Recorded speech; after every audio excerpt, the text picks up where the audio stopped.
Bom, então vamos começar nosso terceiro minicurso.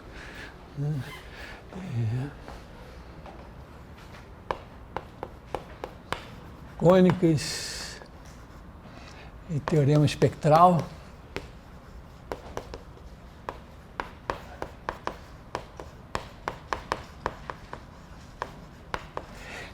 Bom, as cônicas, imagino que vocês já conheçam, devem ter pelo menos ouvido falar. Às vezes, ultimamente, cônicas virou um negócio da geometria analítica ali, virou uma equação, não sei, duas equações. Mas vamos começar mais assim, de uma maneira mais ampla, né? Com curvas planas. Aqui, como a gente vai ter um mini curso inteiro só de curvas parametrizadas, esse aqui vamos pensar curvas dadas por equações. Então, claro, você tem reta, né? Dadas por equações do tipo ax mais by mais c igual a zero, círculos dados por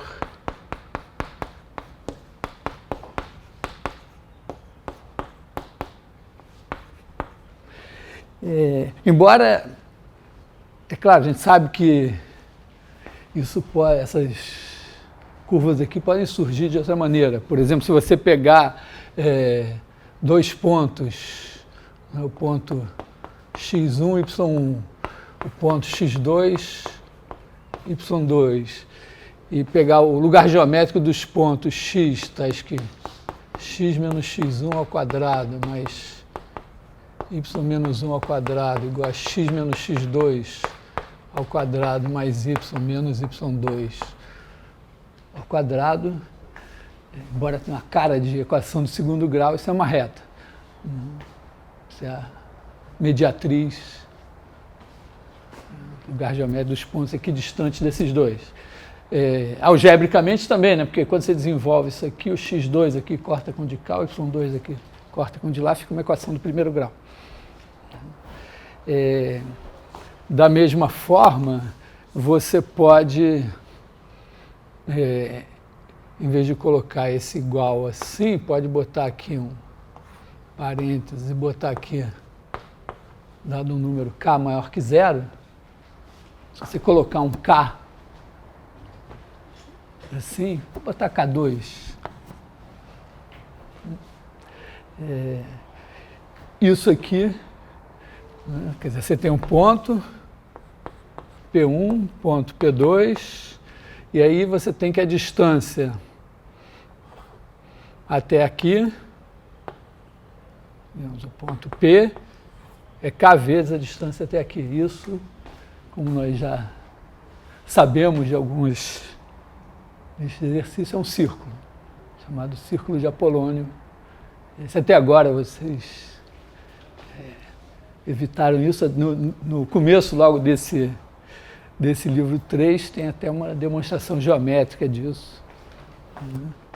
Então, vamos dizer, uma reta, um círculo, podem vir disfarçados.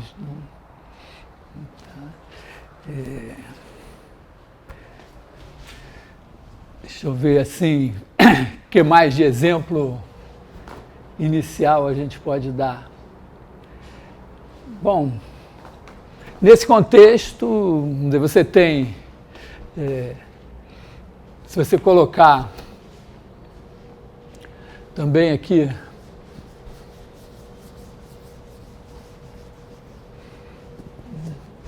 coloca aqui dois pontos, um ponto F1, ponto F2, e aí pega pontos P, tais que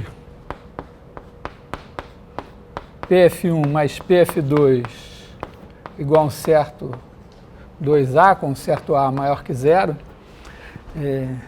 desde que essa distância aqui, a gente costuma chamar de 2C, então com A maior que C,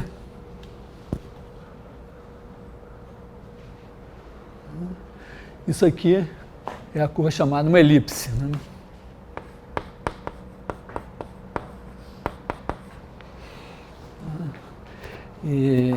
E quando você coloca a diferença, se você fizer PF1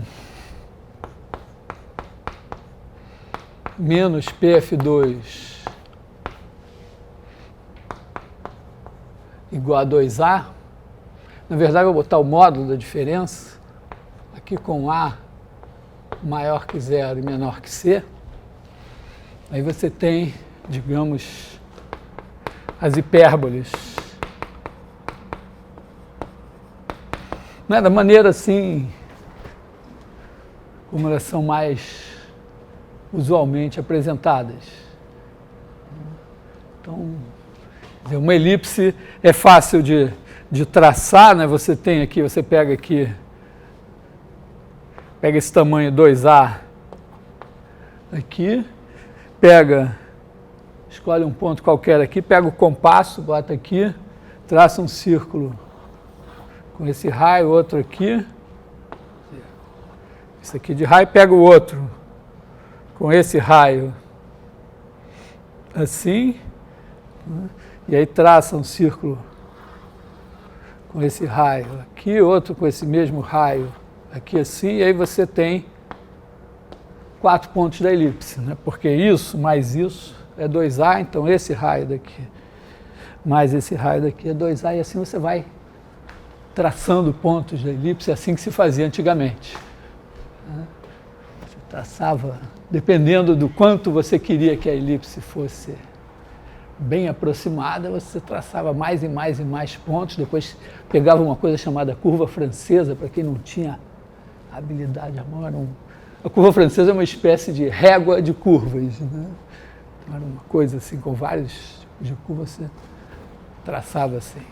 No caso da hipérbole, você faz uma coisa semelhante, só que a diferença vai ser 2A. Então, você também pode traçar pontos da hipérbole.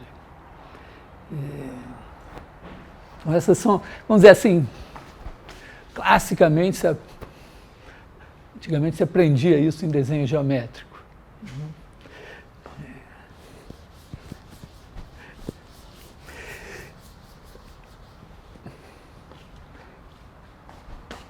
Vou voltar a elas, claro, né? Essas são cônicas.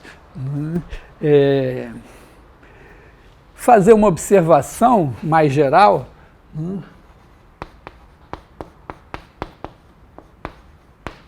Curvas de nível. Aqui eu nem botei a equação ainda. Quer dizer, em geral, quando a gente pensa na equação de uma curva, a gente pensa uma coisa assim, do tipo f de x, y igual a zero. Quer dizer, uma certa relação entre x e y. Essa é em geral, uma equação dada assim. E por que a gente espera que isso, em geral, seja uma curva? É melhor passar para a dimensão 3, né, e olhar assim, você coloca aqui um eixo do z, y, x, aí pensa z igual a f de xy. Assim como quando você pensa y como f de x, você tem uma curva, quando você faz z igual a f de xy, em cima de cada ponto xy aqui, você tem um ponto, e no fim você tem aqui uma certa superfície, que é vamos dizer, o gráfico dessa função. Então, quando você faz, na verdade, se você pegar uma altura qualquer h aqui, está mais para baixo, uma certa altura h, e fizer f de xy igual a h, que corresponde a f de xy menos h igual a zero, que é essencialmente a mesma coisa que isso aqui, é o quê? Você está pegando um plano, né, z igual a h, isso aqui corresponde à interseção, isso aqui corresponde a fazer z igual a h e z igual a f de xy. Então você tem a superfície, que é o gráfico, e o plano z igual a h. Quando eles se cortam aqui, né, tem esse plano aqui assim, vão se cortar e isso deve dar alguma curva aqui no espaço. Só que, quando você pensa os pontos x, y que satisfazem isso, eles não estão aqui em cima, eles estão no chão. É como se você pegasse isso agora e projetasse aqui no chão. Então, o nome curva de nível certamente vem da topografia. Você tem um morro e olha todos os pontos do morro que estão numa certa altura, isso tem lá uma certa curva, você projeta no chão, isso é a curva de nível. Então, em geral, quando você tem uma equação em x e y, ela corresponde a uma curva de nível de alguma função. Aí também fica claro que nem sempre vai dar certo, porque pode acontecer de o morro ter uma certa altura e você pegar um plano mais alto e aí não vai pegar nada. Ou, de repente, tangencial, o cume pegar um ponto só, ou ter algum tipo de situação em que você corta, ou tem uma curva que tem autointerseções, o que em princípio não é desejável, embora não seja um grande problema. Então, em geral, quando você dá uma equação, você espera ter uma curva. Tá? Essa é a ideia. Não vou...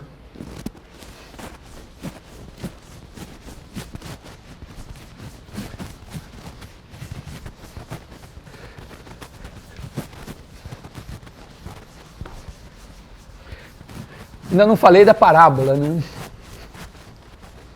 Que é também uma cônica. Eu não estudei bem a história, é uma questão de vocês olharem e tentarem descobrir isso.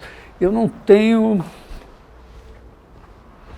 como dizer se as cônicas começam cônicas ou começam sem o cone. Eu dei definição de elipse, hipérbole aqui sem falar nada de cone. Também parábola, você pode, definição tradicional que a gente aprende de parábola, você tem uma reta, digamos aqui R,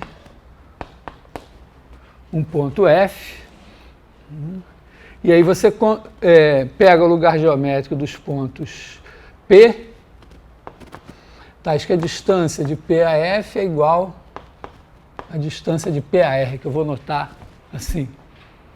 E aí, claro, passa aqui nesse ponto que tem essas distâncias iguais e faz lá uma curva assim. Aqui tem uma observação que você pode generalizar um pouco isso, pegar um número E maior que zero, e considerar os caras tais que a distância F é E vezes a distância R. Quando é igual a 1, você tem a parábola. E a parábola, é claro que tem esse ponto aqui, e não tem nenhum ponto nessa reta, tal que a distância dele a F seja igual à distância dele a R. Nenhum outro, além desse daqui. Porque aqui, essa distância é sempre menor que essa daqui. Se você pegar o ponto do lado de cá, essa distância é maior do que essa. Então, a parábola não vai fechar aqui, ela tem esse eixo de simetria, tudo bem. Agora, se você bota um E menor do que 1, repara, se você tiver, isso aqui é E igual a 1. Se você pegar E menor do que 1, então a distância de P a F é vezes a distância de P a R, então já vai passar um pouquinho mais para cá. E o que acontece? Digamos, quando você pega um ponto bem aqui, a distância de P a F dividida pela distância de P a R é quase zero. Quando você vai andando para cá, na direção do infinito, quando o ponto for lá para o infinito, a distância dele é esse daqui, dividido pela distância essa reta, tende a 1. Então, qualquer que seja o E entre 0 e 1, vai ter um ponto aqui. Entenderam o argumento? Quer dizer, então você vai ter, essa curva vai ter uma simetria que vai, de alguma maneira, tá feio, hein? Passar por aqui assim. Então, esse caso aqui seria o E menor que 1. Quando você bota E maior que 1, você começa daqui. E aí, claro, se você for para lá, só piora. Quer dizer, você não vai... essa distância, você pegar um ponto aqui, essa distância até aqui, dividido por essa distância até aqui, não adianta que, no máximo, vai tender a 1, não vai tender para um número maior do que 1. Mas se você andar para cá, se você procurar aqui, você vai encontrar um outro ponto, tal que essa distância é maior que 1 vezes essa, porque essa é menor. Você vai encontrar algum ponto aqui. Então é interessante que você vai ter pontos do lado de cá e daqui sai um outro ramo. Você encontra outros pontos aqui, tais que essa distância dividida por essa dá um certo número fixo maior do que 1.